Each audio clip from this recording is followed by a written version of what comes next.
YouTube, and welcome to another episode of the Albino Rhino Cooler Review. We haven't done a cooler in a while. Technically it could be considered a beer still. I guess it could be a beer review still.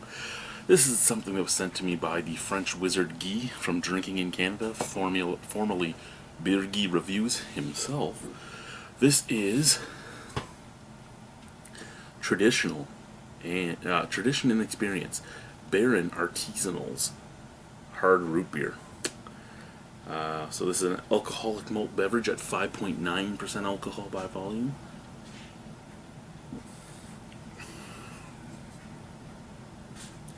Ingredients: carbonated water, malt liquor, glucose, fructose, caramel, and natural flavors.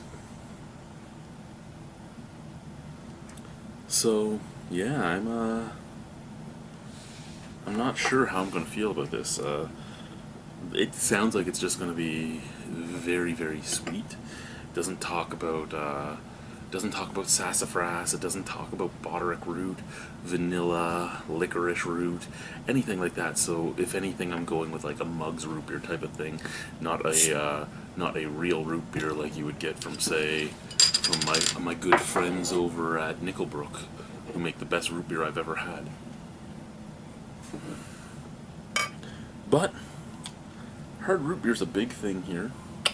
It's one of the big things going on.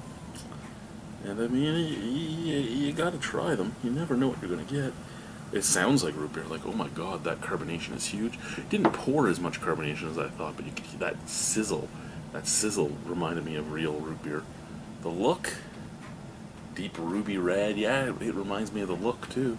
So I mean, it's looking the part. Scent. Oh god, that's root beer.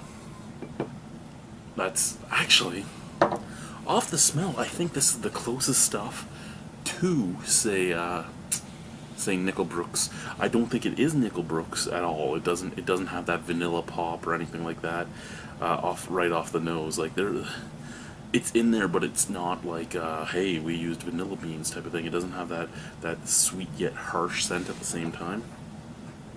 It's super sweet and sugary. Scent reminds me of two things. Mugs root beer. Reminds me of Mugs root beer. And it reminds me of the little root beer candies you could buy. Because it's just that sugary sweet.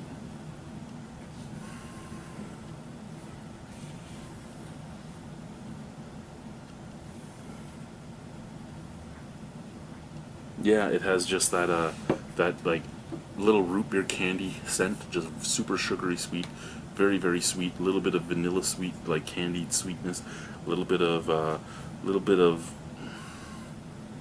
really, it's all I can say. There's almost a black licorice scent too. There's almost an anise coming through. So black licorice, vanilla, and just super sweet. Let's try it. Cheers.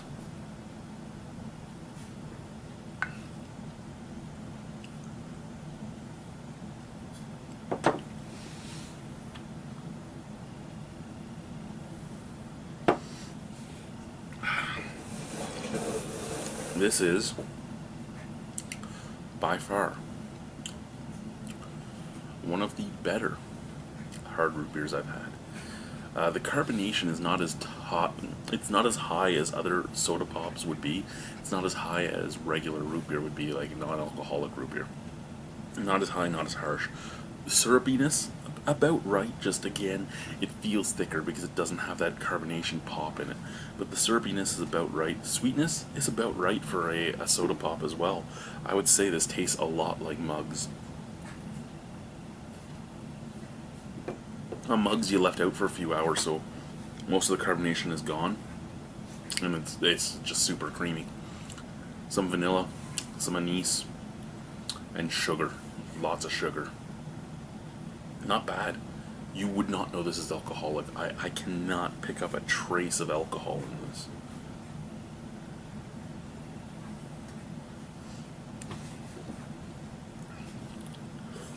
I actually really like this.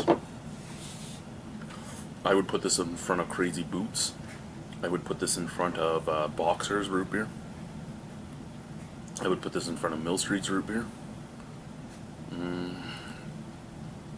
What was the other one I had? Uncle something.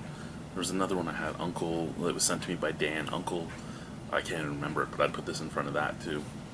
Is it a great one? Does it taste like Nickelbrooks? And Nickelbrooks, remember, is non-alcoholic. No, it doesn't remind me of that, but at the same time, if you're just looking at this as alcoholic pop, it's fucking fantastic. If you're looking at it as a cooler, it is fucking fantastic. If you're looking at it as mainstream root beer, it's fantastic. If you're looking at it as true to form root beer, artisanal root beer, and it does say artisanal on the bottle, no, it's not. But out of 10 on this, I'd give it an 8 out of 10. I really do enjoy it. Thank you very much, guys, for watching. Thank you, Guy, for sending this. Bye.